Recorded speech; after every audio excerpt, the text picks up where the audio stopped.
Salam Kamir, kekaguman ilahi mengarah pada iman dan rahmat.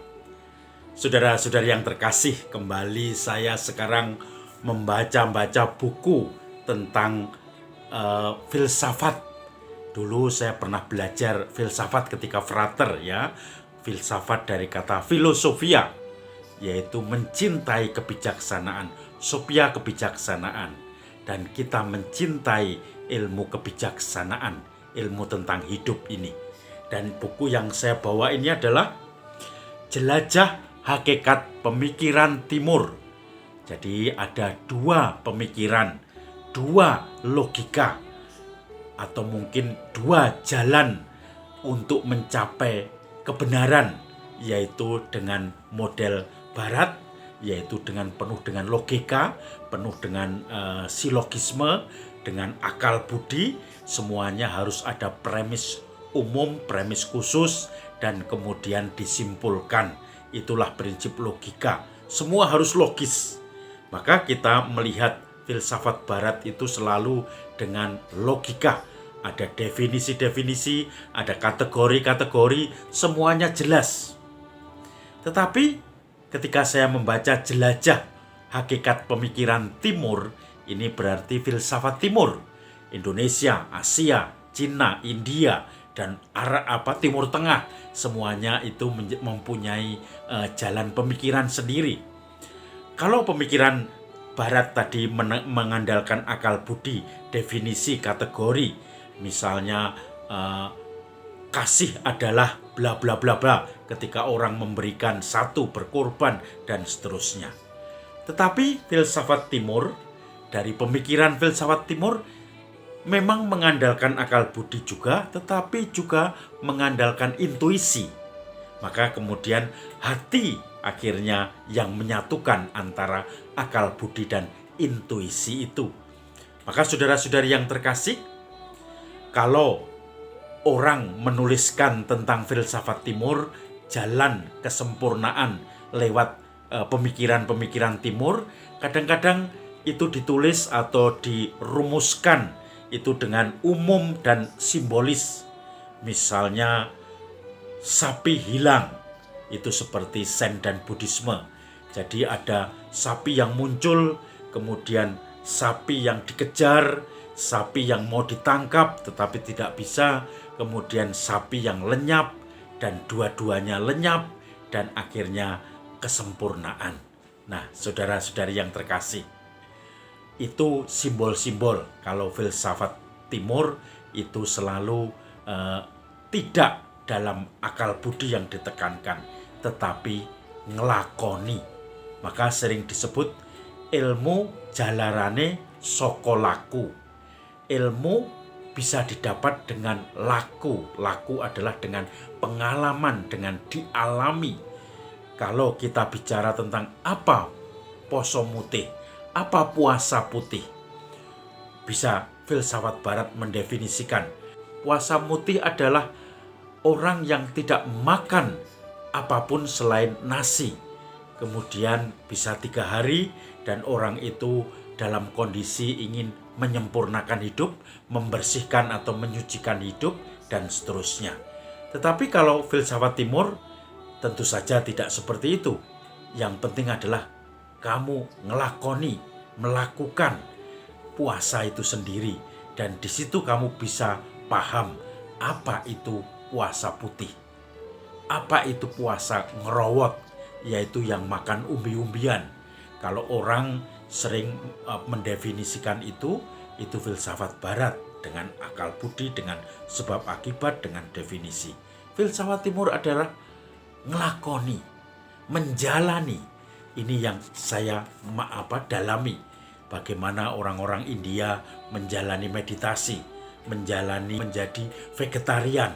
Bagaimana mereka menjalani hanya makan bawang putih. Mereka tidak makan daging, tapi hanya minum susu dan makan sayur-sayuran. Nah, ini yang kemudian dirasakan. Karena dialami, maka orang bisa paham, orang bisa ngomong. Maka yang penting kuncinya adalah pengalaman intuisi yang kemudian digabungkan dengan pikiran akal budi Itu filsafat timur. Saudara-saudari yang terkasih, dalam Injil hari ini, kita tahu hari ini merupakan minggu ke-6 Paskah. Dalam Injil hari ini, Yesus bicara tentang kasih. Sekali lagi tentang kasih. Seperti Bapa mengasihi aku, demikian juga aku mengasihi kamu. Maka tinggallah dalam kasihku. Kamu tinggal dalam kasihku kalau kamu melaksanakan perintah-perintah yang kuberikan kepadamu. Saudara-saudari yang terkasih, inilah kuncinya. Melaksanakan perintah, bukan mendefinisikan. Maka kasih itu harus dilaksanakan, bukan diteorikan, bukan diomongkan, bukan tidak cukup dengan diseringkan, tetapi dilaksanakan. Diseringkan dalam arti omongan, tetapi diseringkan dalam tindakan. Maka saudara-saudari yang terkasih, letak cinta, sekali lagi saya mengulang renungan 2 hari yang lalu yang Injilnya sama. Letak cinta atau kasih itu tidak ada dalam perkataan, dalam omongan, dalam definisi, dalam kata-kata yang indah-indah dan bulet-bulet, tetapi lebih dalam tindakan praksis, dalam memberikan diri kepada orang lain. Itulah kasih. Ketika kita mempunyai, orang lain tidak mempunyai, maka kita memberi.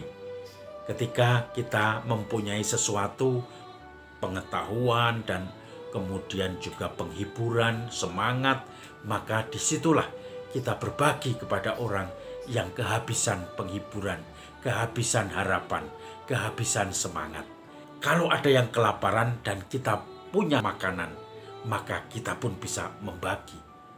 Salah satu contoh konkret, ketika tahun 2006, saya bertugas di paroki di Jakarta, di Cililitan, Santo Robertus Belarminus. Di sana ada yang namanya iuran Santo Yosep, yaitu kematian.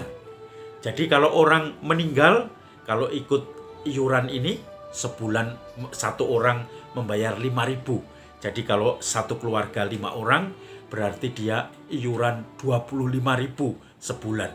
Tetapi kalau ada anggota keluarga yang meninggal, maka dia akan mendapatkan pemakaman, yaitu makam di kelas 3 gratis di Pondok Rangon, kemudian mendapatkan peti mati sekaligus aksesorinya, bantal, kain, dan bunga-bunga, dan juga sarung tangan untuk yang meninggal, sekaligus ambulan dari rumah ke makam, yaitu di Pondok Rangon kalau di Jakarta. Maka saudara-saudari yang terkasih, semua sudah diberesi, tidak perlu mengeluarkan uang lagi, tetapi dia memang setiap bulan per kepala bayar 5.000. Tetapi tidak semua keluarga kadang-kadang berpikir bahwa saya punya uang, saya kalau seperti itu lebih baik untuk makan daripada membayar hal yang nanti bisa diurus nanti. Maka banyak yang mendaftar kemudian tidak lanjut. Mereka merasa lebih penting untuk makan dulu. Nah, kemudian digerakkan menjadi umat yang mampu menjadi orang tua asuh.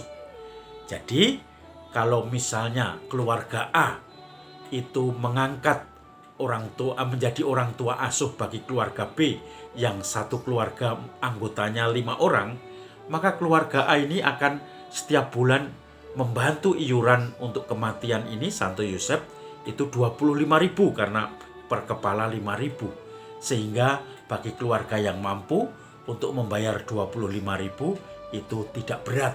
Tetapi ini real dan sangat membantu orang-orang yang sederhana itu.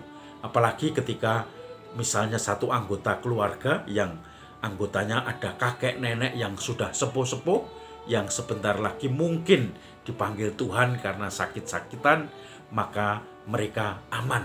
Ketika meninggal, keluarga tidak perlu mengeluarkan uang banyak dan juga tidak perlu sibuk untuk ngurus sana-sini. Sudah ada yang ngurusi di Pondok Rangon, di makamnya, ambulannya, petinya, semuanya beres.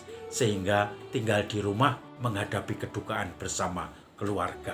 Nah, Ini salah satu contoh real.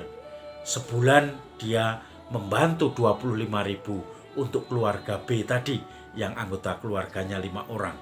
Dan itu sangat berguna bagi keluarga itu jika emergensi ada yang dipanggil Tuhan dan mereka sudah siap. Saudara-saudari yang terkasih, bahkan ada keluarga yang bisa mengangkat 5 keluarga atau bahkan 6 keluarga yang kalau ditotal anggotanya bisa sekitar 30. Maka saudara-saudari yang terkasih, itulah contoh melakoni, melakukan, berbagi, melakukan kasih, yaitu tidak hanya diomongkan tetapi dilaksanakan, sehingga akhirnya prosesnya bisa berjalan dengan baik. Keluarga yang diangkat menjadi keluarga asuh pun merasa bersyukur dan akhirnya semuanya diberkati oleh Tuhan.